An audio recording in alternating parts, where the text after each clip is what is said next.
Mark Clinton, the gangland enforcer who terrified Glasgow, the city that never sleeps, was bracing for an ordinary night in 2003, but fate had a different plan, one that would be etched into the memory of the organized crime world.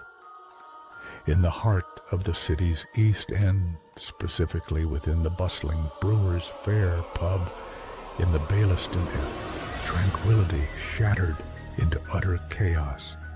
Here, where people gathered to unwind, a new bloody chapter was written in the history of Scottish gangs. The victim was none other than Billy McPhee, a man who instilled fear in many hearts and the right-hand man of notorious crime bosses, the licensing C. McGraw. Billy McPhee, a man whose word was reportedly law in Glasgow's Underworld, was subjected to an unbelievable attack. Before the astonished eyes of the pub-goers, McPhee fell, beaten and suffering 27 brutal stab wounds, transforming the pub into a scene of a horrific crime. It wasn't long before the name of the alleged perpetrator began to echo: Mark Clinton.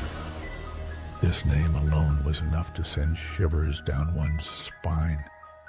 Clinton wasn't just an ordinary criminal.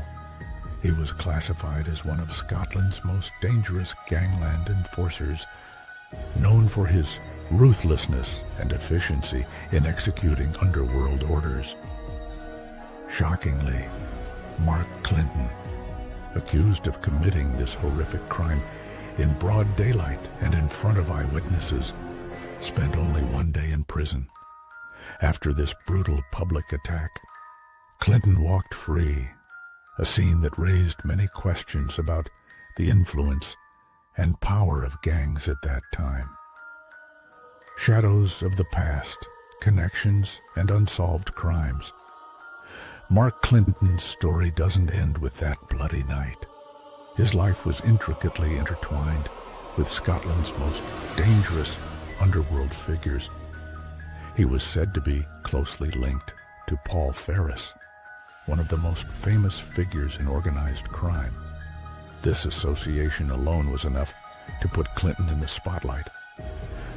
But his record went further. Clinton was suspected of involvement in several gang-related murders, which gave him an aura of mystery and danger.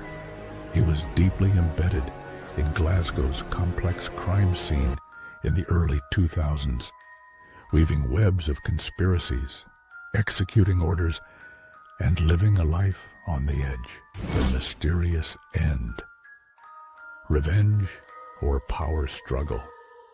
But every story has an end, and Mark Clinton's end was no less dramatic than his life. In 2019, Clinton met a violent demise, triggering a new wave of speculation and theories. His death was not merely an accident. It ignited a flurry of pressing questions.